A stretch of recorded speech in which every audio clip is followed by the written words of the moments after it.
What is going on, everybody? How are we doing tonight? I know, long time no see, right? Like I said earlier, I was thinking about maybe doing the kind of pre-recording this because I didn't know if I was going to have time to do tomorrow. But I figured if I'm going to pre-record it anyway, I might as well just do it live and have you guys join in. If you're still up and you're still out there and you're still joining in live, awesome. If not, you can just watch it tomorrow like the original plan anyway. But it is what it is. This is United versus everybody. I am your host, Sean. I know that some of you are probably still in disbelief, right, that we managed to beat Crystal Palace at Selhurst Park for the first time, and it feels like forever. Tricky side Palace, but we did it. It happened. Can't change it, and I have thoughts on it. I mean, 3 of them, in fact. I want to know yours too, though. So we're going to dive in. I've got 3 thoughts to share with you guys. My 3 takeaways. Again, these aren't like the things that I'm like, this is the key and analysis. This is just 3 things that jumped to mind as I was watching this match and as I was thinking about this match that I want to share with you guys. So I forgot to ask for your man of the match earlier when we did the player rating show. So if you guys are there, throw your man of the match in the comments. Members, use your man of the match emoji. Let me know who your man of the match was. And then I'll share mine as well as we keep going. So we're going to dive right in. Make sure you like the video, you guys. Make sure you subscribe to the channel if you are new. Check those memberships out. They are the best way not only to get the emojis and the badges next to your name, but you can also get involved in the content that we put out here on the channel. Suggestions for scout reports. You get to choose a player, and I can go maybe take a closer look at them, feature them in a scouting report, and give you a shout out. What If episode ideas. The next season of What If will be dropping in the next couple weeks. You can have a say in that, and also questions from a boot. Starting 11 and Legends members also have access to the WhatsApp group. Legends members are allowed to join in the weekly Kickabout show that Dylan and I do. The next one coming Wednesday, we're going to be previewing the West Ham match. So again, try to give you guys as much involvement in the content as we possibly can. The memberships are the best way to do that. So just keeping you up there. Big up, Jarvis. Hope you're doing well, my friend. I wasn't planning on doing another show tonight live, but just thought to go ahead and do it. So here are my 3 takeaways from the match as Man United beat Crystal Palace 2-1 at Selhurst Park. Starting with number 1, it was a game of 2 halves, really. I know it's kind of cliche. We hear this a lot, but it really was. The first half, honestly, and we kind of said this in the preview, it was kind of a boring affair. We said it was going to be kind of a game of who wants to get a little risky in midfield, who wants to kind of step out of their shape, who wants to kind of engage and in the battle and disengage from being compact. A little boring. It was kind of like the last couple of years watching City and Liverpool play each other, these 1-1 draws and nonsense. But 2 similar systems, like we said in the preview, the 3-4-3 derby, L3 at the back, whatever you want to call it. That's what we were going with. And we struggled a bit to get that ball forward a little bit. Palace, like we said in the preview, were happy to sit back and force us to press into wide areas when we tried to build out from the back. They really wanted to force us to play that ball long. I think maybe quicker, more direct wingbacks could have helped in that regard, but it is what it is. I think we didn't help matters by being just a bit lethargic, a bit static, not really a whole lot of movement, not really anybody trying to really make it. Seemed like we were a little hesitant to kind of be the first. It was like chicken. Who was gonna disengage from their system first, right? But really, all that ended up doing is making it really easy for Palace to defend us because we weren't doing anything. We weren't giving them anything to do. They could just do what they were training to do, right? The second half, though, almost night and day in a couple different ways. Not only did we up the intensity, the crispness on the ball, the tempo a bit, but again, we shifted that tempo. We became a little bit more direct, got a little bit more movement. We changed the shape a little bit. It did help that Palaces were getting a little tired, right? They were trying to get numbers forward a little bit more. They had to come out and do something, especially when we started to get some goals. But Amorim also echoed that as well. Xerxes, obviously pulls out a worldie. Bruno and Mount link up on that free kick that puts it ahead, and then it's, it's all going crazy, right? Danny B's in the house. Big up, Danny. Hope you're doing well, man. And then off the ball, too. We woke up 7 interceptions in the second half, 3 in the first. We just upped the tempo a little bit. We kept Palace to just 1 interception in the second half after they had 6 interceptions in the first half. Again, we were a little better on the ball. We started winning our duels in the second half, too. The duel percentages went in our favor. Lamens didn't have a single save to make in the second half at all. So, again, we upped it a little bit. Bittersweet, as always, when it comes to these matches of 2 halves, because it's a shame we can't do it for a full 90 minutes. But We did well to see out the lead, which we've struggled to do for years. And, fair play to Amorim for making a few subtle tactical shifts, like pushing Bruno higher, maybe playing like a diamond shape to get him on the end of maybe some long balls. You could see he was making some runs, getting into a little more advanced positions. Yes, we kind of made the sacrifice defensively. I do think Bruno looked tired, but I think that utilizing him in advanced areas by maybe push him a little higher, let Casemiro sit deep, and look for Bruno's runs. You can see, like, I stole this from AJ Analysis, so I'm giving him full credit now. I didn't steal it necessarily. I'm making the point in AJ Analysis really had the best kind of little shape for it. But this is exactly what I'm talking about. You can see Bruno up here in the advanced position. Shaw's on the ball at the bottom of your screen. Bruno's looking to make these runs, and Bruno started doing that because Bruno's one of his best attributes aside from chance creation is finishing. He's best in that advanced area. I really like what I see here. And so Amorim started to make little subtle shifts, which I like that a lot.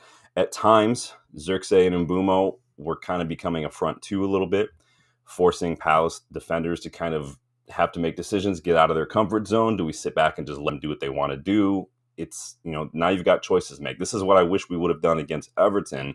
For the longest time, it was literally just Xerxes in the middle of a line of like 5 Everton defenders when just pushing another body forward a little bit, sacrificing a defender to push more bodies forward, adding a little more movement, keeping that ball on the ground a little bit, I think really could have pushed and pulled them a little bit and made them step outside of their shape. We didn't do it against Everton. We did it against Palace, and it helped. It paid off. And that's what I like to see. Danny said lurkers watching. Yeah, I know. It's all good. It's all good. As long as you're watching and you guys are engaged. Again, like and subscribe if you guys like what you see. Consider looking at memberships if you guys want to get more involved in the content. Check out the store as well. UVE store, always up there. You can see below the video player, tons of products out there. That's just a small sample, like a tiny little tip of the iceberg. There's so much on there. So yeah, in the first half, I thought both sides, again, looked content to just kind of leave the midfield up. They kind of look content to leave the space in behind. We're happy to maybe hit it long. Wharton playing a lot of these no-look, one-touch, just finding Mateta. And we were kind of doing a little bit of that as well. But we were the side that ended up taking a little bit of a risk in the second half, moving into midfield frequently, having Mbumo drop a little deeper, perhaps at times to give us some numbers in midfield as well. We decided just to stop being, cautious and just get some numbers, cause a little problems, force Palace out of their shape by changing ours a little bit. And it left Palace with decisions to make all over the place. Go and press, leave your space in behind, or let us push higher up and work that possession forward. It's a really difficult position for them to be in. And I like the way that we executed it. Again, it helps that at that point, Palace were tired. They played midweek in that loss against Strasbourg, but it is what it is. But all in all, I liked what I saw. Again, it's nice to see a manager, managing in a match. I think Amorim has kind of been criticized for that as well. Maybe not doing enough mid-match to impact it. Maybe relying too heavily on the system that it'll just come good. I like to see him making those changes. Now, again, this is not me saying that that we're back. This is not me forgetting about recent performances. There's a lot of work to do still. And Amorim's still, for me, for a lot of you in the negative, he's got a lot more to get back to neutral to show us that he can adapt, show us that he's understanding what the Premier League is all about, showing us how to get the best out of his players. Even when, he has a system, nothing wrong with having a system or playing a 3-4-3. I don't have a problem with it, but you can see what Glasner is doing with his, what we do with ours. There has to be a little bit of give and go here. So you got it. I mean, there's work to do still, but we have to give credit where it's due. Second half was good. First win at Selhurst Park in years. First goal there since like 2023, by the way. And somehow we've scored the most non-penalty set-piece goals in the Premier League this season. I don't know how that happened, but watch out, Arsenal. We're coming for you. Where are you guys at here? Who's in the chat here? Danny says Amorim needs to be back in January. You and I are kind of the minority in some of that, Danny, because there's a lot of fans who would not give Amorim a penny off the sidewalk, let alone more money to spend. I think it's both, and I think Amorim has a lot of work to do to show that he can adapt. You got to be adaptable. I'm not saying that he's got to just go with a 4-2-3-1, play counterattacking football, but you have to be adaptable. You have to take risk. I think that right now is one of my biggest criticisms of Amorim is his inability to take risk. He's very risk averse. Against Everton, that was on show. I do think trusting some of the younger players a little bit more, being willing to give some of the players like Casemiro like a night off or maybe bring him on in the last 20 minutes. That kind of stuff, I think, would like endear a lot of fans to him, fans that he's losing. Now, again, we're not in Europe. We got knocked out of the Carabao Cup first time of asking. A lot of those fringe players did start that match, and so it's not as if the players are faultless there. But again, you have to be willing to back them a little bit. And so, what we got in here? Alexison, how you doing? Nice to see you. Welcome to the channel. Wants to know, now that we've played Brighton, Forest, Palace, who would you personally take? I was leaning towards Wharton until today when he looked at Passenger. Anderson looked really good when we played him. Yeah, Anderson's my top choice in midfield. If you've been watching the channel for a while, you know that right now I would spend a lot of money to go get Elliot Anderson. I think that if you like, it's never going to happen in January, but let's say you got Elliot Anderson in January. I think that Elliot Anderson in January is the difference between us really making like a top 5 push and not. I think he is the difference maker. He frees up a lot of space, especially during AFCON. You get like Anderson in January, or like a competent physical midfielder like that, for instance. It allows you to do other things. Push Bruno maybe a little higher up. Give Casemiro a night off. Maybe play Mainu a little bit more because you've got legs. There's a lot of opportunities. It frees up a lot of players to do a lot more things. It helps us rest a little bit. Midfield is the priority. Wingback is getting up there right now. But thank you for the question. Big up. Let me know who you would pick. Danny says Anderson's a level. Yeah, Anderson has really, and it's not just like Anderson's like, oh, he's physical and stuff, because we knew that last year, but the way that he's developed his ball progression this year, the leadership on the pitch, just that initiative to go and just make things happen. That's what I really like. I like Wharton too. Wharton's up there for me, but I love Anderson. I like Hackney, Agume, Kamara. There's a lot of good midfielders out there right now. Buati. Nice have one, Hashim Badawi at Nice, or Hisham Badawi at Nice. We could definitely maybe get something going in January. Supposedly we're sending Diego Leon to Nice in January on loan. I would love it if we utilize the multi-club system a little more frequently, but we'll see. But yes, first point, game of 2 halves, night and day difference. I wish we could do it 90. I did like that we upped the intensity and the tempo. I did like that Amorim made some subtle tactical shifts, which I really think got more out of the players. I think that, again, some of the players are in a poor run of form. Mbumo not scoring goals. Yoro, couple bad matches. Ahmad creating chances. He's still doing the same old Ahmad stuff. I need him to cut some of that stuff out. But moving on. Number 2. We need signings. As Danny said, needs to be back in January. I wrote up a few notes on the team sheet when it came out. Obviously, I posted on the post tab on the channel page. Again, go check out the post tab all the time. There's tons of stuff in there.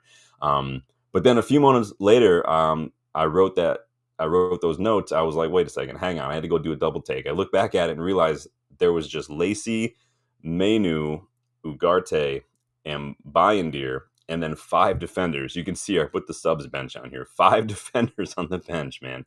And so one of them is an academy attacker with no first team experience, a young center midfielder who can't really seem to get a sniff, even though, a lot of us rate him. I do think he's lacking a little physicality, but it is what it is. A Ugarte CDM who's just not quite good enough. And then Binder, backup keeper. 5 defenders. 2 injuries, and that's our bench, right? That's not good enough. And that's kind of on Ineos and the Glazers too, if you want to get technical, but it is what it is. In any case, that's not okay. When he's on it, like, Mount can be such an asset as, a rotation option. Xerxes pops up in moments, but it's not consistent enough either throughout 90 minutes or over the course of a season. We need help. We need bodies in January. We need strengthening. It just is what it is. We've seen a lack of energy, maybe lack of physicality, just switching off. It's cost us, right? And it nearly cost us a spot in the top 8. It definitely cost us a spot, like a solidified spot in the top 6, top 5 against Everton as well. But if that lack of intensity has anything at all to do with the lack of depth in the squad or the lack of rotation options, there's no excuse not to strengthen. You have to strengthen in order to put yourself in the best position to challenge. If you want to show ambition, you want to show you're serious about a project, and you have the means and the timing is right to go ahead and, expedite that process by bringing in someone in January, then you have to go do it. Otherwise, I can very easily see us dropping more points. It's a very tight table right now. We have to take advantage of that, and we have to push, really, really push here. Dylan's in the house. Big up, Dylan. Going all in on Anderson. Big up, man. I think that's you, right? That's you, because it then doesn't show me names; it just shows me ats now. But I'm pretty sure that's your name. But big up, Dylan. Dylan, you excited for the kickabout, man? We're going to be doing a preview. Big up, dude. So I do think we need signings. I do think we need midfielders. Wingback could definitely help. It's just hard. I've been looking the last week or so. Wingbacks, fullbacks, different leagues. I've got a couple that I really like, a couple that I think can make a difference. I don't know if it's something that's worth the money. I really want to make sure we look at the right ones.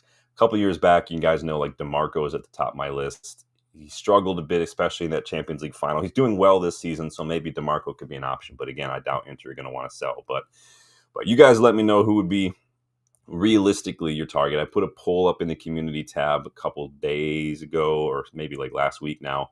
Realistic center midfield targets: Conor Gallagher, João Gomez, Ruben Neves. So far, João Gomez, I still think, is winning that poll, but their options are out there. James Garner, we spoke about the other day, out of contract in the summer. Would there be an opportunity to maybe bring him for cheap in January, bring him back to Old Trafford? Is that something you guys would like to do? Ederson at Atalanta, Fabrizio Romano talking about could be, and his agent, by the way, is talking about too. He could be available for like 30 million, even as soon as January. That's Dylan's guy. That could be an option too. There are loads of midfielders out. This is also why I don't want to go pay 100 million for one, because there's so many options out there. It's a supply and demand. There's a lot of options out there. A lot of them are on the same par as each other. There's no need to spend 100 million, but I would spend it on Elliot Anderson. All right, moving on. Number 3, Leacher returns. I don't know about you. I'm so happy. It may have just been like a 10-minute cameo, but how good is it to see Lisandro Martinez back on the pitch after being out since February?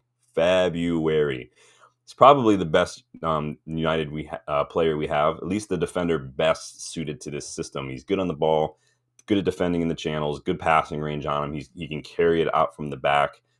Press resistant. He knows how to put in a challenge. He's got mentality for days. I mean, like, what else can you ask for?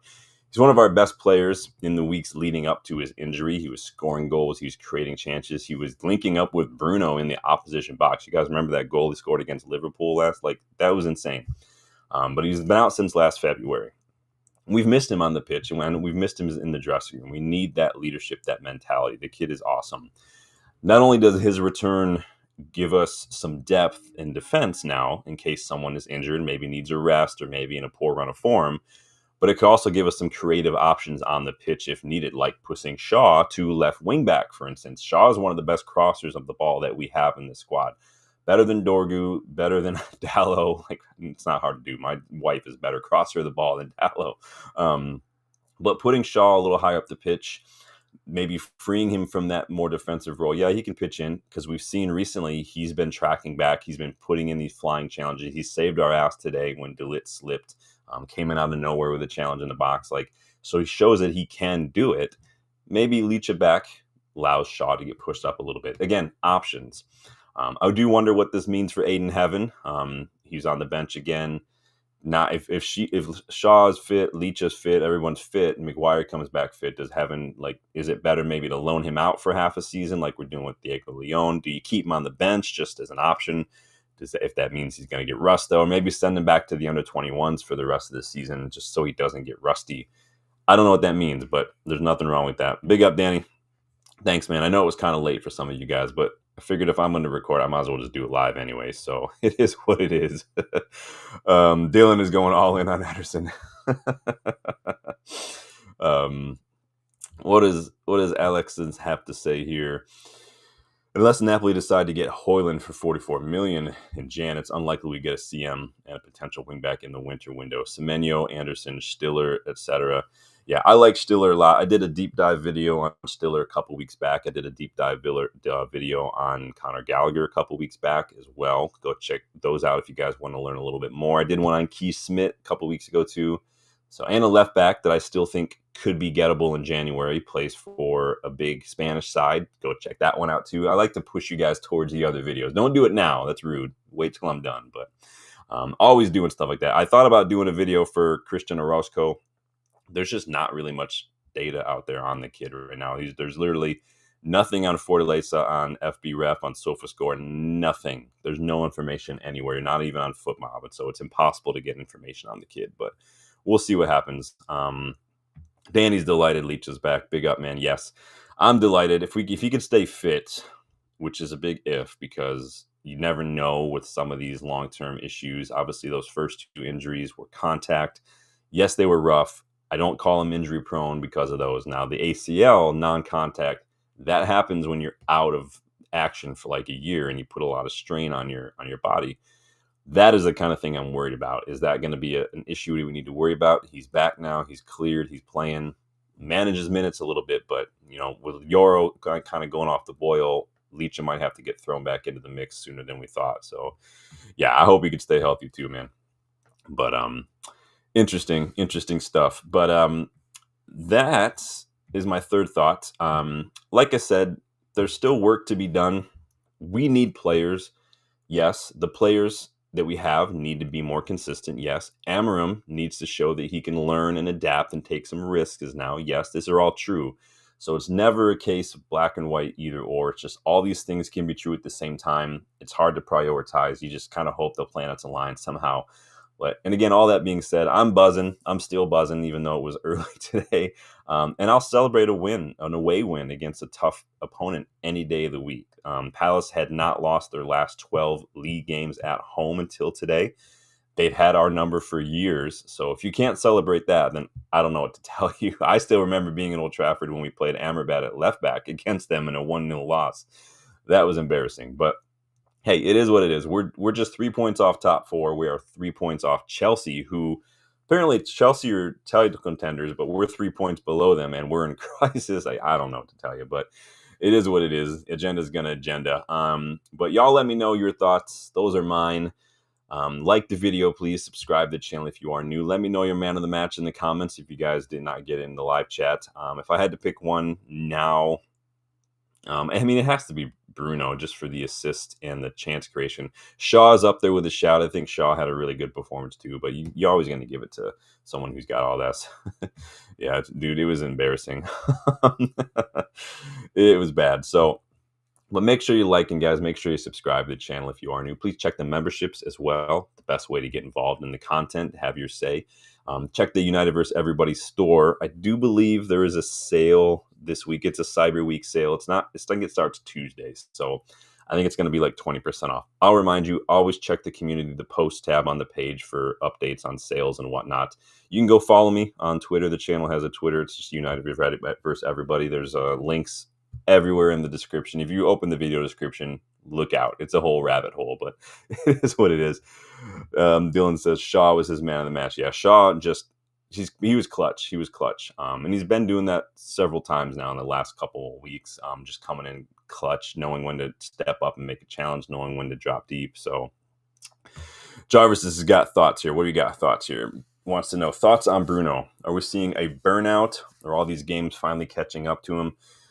I think it's hard to tell with Bruno. He just seems to be the player who's just never tired or never injured. He got injured like once in his career. It was last year. We lost all those matches, but he was right back again. So, but again, Father Time is undefeated. It does catch up to you. When I played like every single week all throughout my 20s, I turned 30, and literally like the month I turned 30, it just something clicked in my body. I don't know what it was. I pulled a groin, got IT band issues and stuff. And the problem is not that like your body just changes. It's that you can't go longer in between. I've learned at that point. Now I'm 40, so it is what it is.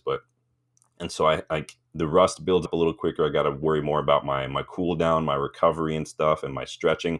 I never used to stretch. Now I've got to stretch all the time. So maybe I say all that to say maybe, you can't just run like that forever. Bruno covers a lot of ground. He's involved in everything. He puts a lot of strain on his legs, hoofing all these long balls and whatnot. And so it could be, I don't like international breaks. Maybe international break has a lot to do with it because the way Bruno plays for us, he plays like that for Portugal. It's just, he's got no chill. He's like a shark. I think if Bruno stops running, he'll probably die. But maybe, I would love to be in a place, Jarvis, where we were able to rest him. Maybe we're able to even sub him. We tried that against Grimsby Town, and that went to shit. So we just don't have the depth, and that's unfortunate. That we don't have any options other than Bruno. I don't think Kavi can hang. Casemiro is too slow. Um, I would like to have someone who come in. I wouldn't have a problem selling Bruno in the summer. I really don't. It is what it is at this point. But he's 31 now. Yeah, I would love to have someone like a Stiller or someone who can play those balls, but can also get a little bit more physical. Who's naturally a 6 and not a 10 that's been shoehorned into a 6. There's a lot of factors at play. You would know, Jarvis. You've played, a lot longer than I have in terms of just a higher level. So if you have any insight, let me know. I just can only go by what I've experienced as I'm getting older. I feel like I'm in better shape now than I was when I was 30, but I'm also I'm 40. So my brain is sharp, but your body just starts to slow down a little bit. It is what it is. It happens to everybody. And when you're a player like Bruno, he's kind of like Rooney, where he's put on so many minutes and so many miles and so many matches by the time he hit 30. By the time he hit 30, he's probably really like the equivalent of 40 in football years. So, I mean, Rooney's been playing at a high level since he was 16. And so your legs just go after a while. And so I think that playing him in a deeper role probably doesn't help. It's probably a little bit more of the different types of running than he's used to, having to do a lot of running and not getting a whole lot from it, especially when you're trying to put in challenges and whatnot. We saw today, and you pointed out in the channel, when you're not a natural 6 and you're spending a lot of time doing these little sprints and things to try to go into challenges because it's not your natural position, a lot of it is wasted energy. And those little sprints can sometimes kill you a little bit when you're doing them over and over and over again. And then it starts to affect your mentality, because then you're like, why am I doing this? There's no point in doing this. And that's that resilient hump that you've got to get over. When he's played higher up, when his job is to create and when his job is to take shots, you see a different Bruno. And I think that had something to do with the way we were trying to move him a little higher, play a little bit of a diamond, let him make these runs. You saw Shaw trying to find him and stuff. Maybe we're trying to find a hybrid between playing Bruno as a 10 and playing him as a 6, game states and whatnot. So happy little compromise there. So, but you're right. We could be running him into the ground. It is kind of the downfall of being so good, right? There's no one else to rely upon. And so when we don't have midfielders, it seems like we'd never do a good job of recruiting midfielders at United. We go for years where we're like, we need one. Then we get one. And then we go for more years and we don't get any more. So it is a bit of a downfall of being one of the best players in the squad, one of the best midfielders in the Premier League. Bruno is now the top assist in the league from a deep position. Again, creating the most chances in the league from a 6th position. 2 more assists today. So it is hard. I would love someone who, like a Hayden Hackney, who can come in January maybe and get something done, maybe get Jimmy Garner, whoever. I don't know. He needs some help. Someone else who can pick up a little bit of the slack, give him a break here and there. But Jarvis says, a great manager like Ancelotti forced Ronaldo to sit out games as last year's in Real Madrid. Good managers see this. We can't let Bruno decide. I mean, if he's past fit and stuff, it is what it is. I mean, if he's going to create the most chances in a match and get another pair of assists, then I'm not going to complain too much. Yeah, he leaves a lot to be desired in a deeper role, but I mean, at the end of the day, who else in the club is going to put in free kicks like that? Who else in the club is going to find Harry Maguire with that literal first time volley cross back into the box against Spurs for an equalizer from Maguire? No one else can do that. And so I think that's where I always tend to come back to with Bruno. In an ideal world, we would have depth. We just don't, unfortunately. And so it is what it is. At Madrid, though, and my buddy Justin and I have this discussion a lot. The Madrid job is so different than any other job in football, because and Justin and I will argue about this all the time. There's very little tactics involved, for my opinion, when you manage Real Madrid. Is literally you have the best players. You just play them in their best position and don't lose. That's literally your job. Your biggest job at Madrid is literally managing egos. And that's kind of like what you're saying. You have to be, as the manager of Madrid, you have to be the biggest personality in that dressing room full of big personalities. So you have to be able to tell someone like Cristiano Ronaldo, no, you're sitting down right now and we're going to bring you on as a sub because you've been playing a lot. How many managers in football can do that? That's the difference between Madrid. Zidane, Ancelotti, these guys are absolute legends. And that's Ten Hag tried to do it with Ronaldo. I don't have a problem with Ten Hag doing it, but Ten Hag, I don't think, had that stature to be able to do that and get away with it, if that makes sense. But It is what it is. 10 eyes. Go big up, Jules. How you doing, man? Long time no see. Do you guys like my lights? It's feeling festive this year. I don't normally go in for Christmas lights. Honestly, these are the only Christmas lights in my house are the ones you see right here. I'm not a holiday decorations guy. It's a lot of work and oftentimes a lot of furniture moving around. Like these guys out here jumping on their roof on ladders to put lights on their house. Like, heck no, bro. I'm not doing that.